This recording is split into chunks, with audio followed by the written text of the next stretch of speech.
जय श्रीराम.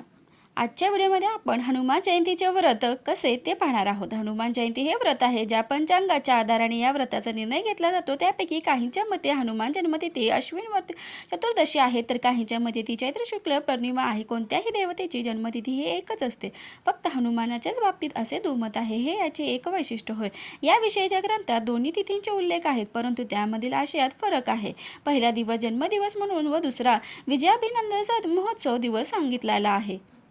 उत्सव सिंधू नामक ग्रंथात लिहिले आहे, अश्विन व चतुर्दशी मंगळवार स्वाती नक्षत्र मेषलग्न या सुमुहूर्तावर प्रत्यक्ष शिवशंकराने अंजनी चौधरी हनुमानाच्या रूपाने जन्म घेतला.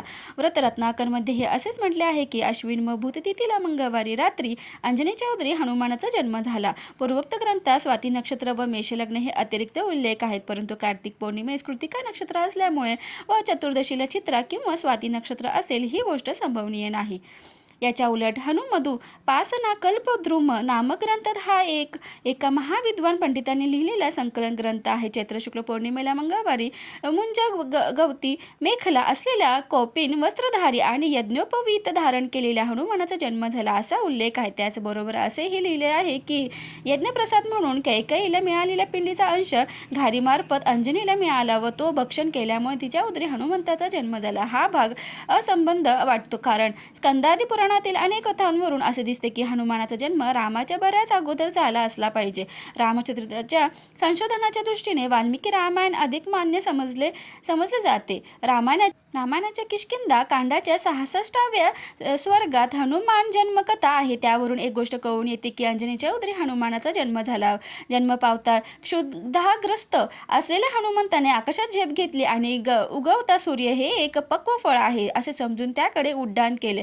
त्या दिवशी पर्वतिथी असल्यामुळे सूर्याला ग्रासण्यासाठी राहू आला होता, परंतु सूर्याच्या दिशेने उड्डाण करीत येणारा हनुमान हा दुसरा राहू आहे असं समजून इंद्राने त्याच्याजवळ वज्र प्रहार केला. त्यामुळे त्याची हनुवटी छाटली गेली होती, म्हणून त्याला हनुमान असे नाव पडले. या कथा भागात चैत्र किंवा कार्तिक या महिन्याचा नामनिर्देश नाही. इतर ग्रंथात कल्पनाभेदामुळे अथवा अपसमजुतीमुळे चैत्र मासात उल्लेख केला गेला असावा. हनुमानाची एक जन्म टिप्पणी ही आहे, त्याच चतुर्दशी तिथी मंगळवार चित्रा नक्षत्र याचा उल्लेख आहे, पण महिन्याचे नाव नाही. कुंडलीमध्ये सूर्य, मंगळ, गुरु, भृग आणि शनी हे उच्चीचे ग्रह असून ते अनुक्रमे 4, 1, 7, 3 आणि 10 या स्थानी आहेत. ही स्थिती पाहता हनुमंताचा जन्म अश्विन चतुर्दशीला रात्री झाला असावे हे अनुमान निघते आणि चैत्र शुक्ल पौर्णिमेला सीताशोध आणि राक्षसांचे उपमर्दन, लंकादहन, समुद्रोल्लंघन आदी गोष्टीत विजय मिळवून हनुमान निर्विघ्नपणे परत आल्याबद्दल वानरांनी मोठ्या आनंदाने विजयोत्सव साजरा केला होता आणि सर्व नर वानर सुखी झाले होते. म्हणून या दोन्ही दिवशी व्रतोत्सव केल्यास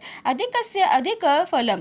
या व्रतासाठी तात्कालिक किंवा रात्रीव्यापिनी तिथी ग्राह्य समजतात. ही तिथी दुपक असेल तर व्रत दुसऱ्या दिवशी करावे. व्रत करणाऱ्याने हनुमान जयंतीच्या व्रतनिमित्त धनत्रयोदशीच्या रात्री रामसीता आणि हनुमंताचे स्मरण करीत भूमिशयन करावे व रूपचतुर्दशीला अरुणोदयापूर्वी उठून रामसीता आणि हनुमान यांचे पुन्हा स्मरण करून प्रातस्नानादी नित्यकर्मे लवकर उरकावी. नंतर हातामध्ये उदक घेऊन ममाखिलानिष्ट निरसन पूर्वकस कलाभीष्ट सिद्ध तेजो बलबुद्धी विद्या धन धान्य समृद्ध या युरारोग्य च हनुमान मदव्रत तददी भूतपूजन च करिष्य असा संकल्प करावा. हनुमानाच्या पूर्वीच प्रतिष्ठापित प्रतिमेस समीप पूर्वाभिमुख आणि उत्तराभिमुख बसावे आणि अत्यंत विनीत भावाने अतुलित बलधाम स्वर्णशैलाभदेह धनुज वन कृशानु ज्ञानी नामग्रगम्यम सकल गुण निधान वानरा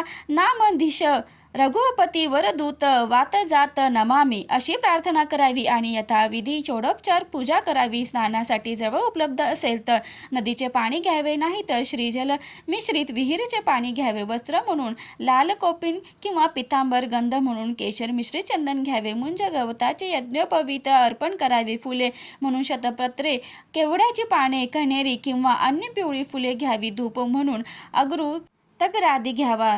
तुपाची वात दीप म्हणून लावावी. तुपात तळलेले अनरसे किंवा तुपात तळलेले गुळ मिश्रित उकडीचे मोदक किंवा केळी वगैरे फळे नैवेद्यास द्यावी. आरती, नमस्कार, पुष्पांजली आणि प्रदक्षिणा झाल्यावर मनोजव मारुततुल्य वेग जितेंद्रिय बुद्धिमता वरिष्ठ वाता जन्मज वानरयूथ मुख्य श्रीरामदूत शिरसा नमामी अशी प्रार्थना करून प्रसाद वाटावा आणि शक्य असेल तर ब्राह्मण भोजन घालून स्वतः जेवावे. दीपोत्सव, स्तोत्रपाठ, गायन, वादन, कीर्तन वगैरे गोष्टी यथासंभव करून रात्र जागवावी. एखाद्या कार्यसिद्धीच्या उद्देशाने व्रत करावयाचे असेल तर मार्गशीर्ष शुक्ल त्रयोदशीला प्रातस्नान वगैरे उरकून एका वेदीवर अक्षतांच्या पूजेची 13 कमळे काढावी. त्यावर यथाविधी पूजा केलेला जलपूर्ण कलश स्थापन करावा. त्यावर पिवळे वस्त्र घालावर. त्यावर 11 कमळांच्या 13 गाठी घातलेल्या 9 पदरी पिवळा दोरा ठेवावा. नंतर वेदीची पूजा करावी. उपरोक्त विधीनुसार हनुमंताची पूजा, जप, ध्यान, उपासना आदी गोष्टी कराव्यात. ब्राह्मण भोजन घालून स्वतः भोजन केले असता व्रताची पूर्तता व इष्ट मनोरथ पूर्ण होतात. जय श्रीराम, जय बजरंगबली. माहिती आवडल्यास व्हिडिओला लाईक, शेअर आणि सबस्क्राईब करायला विसरू नका. धन्यवाद.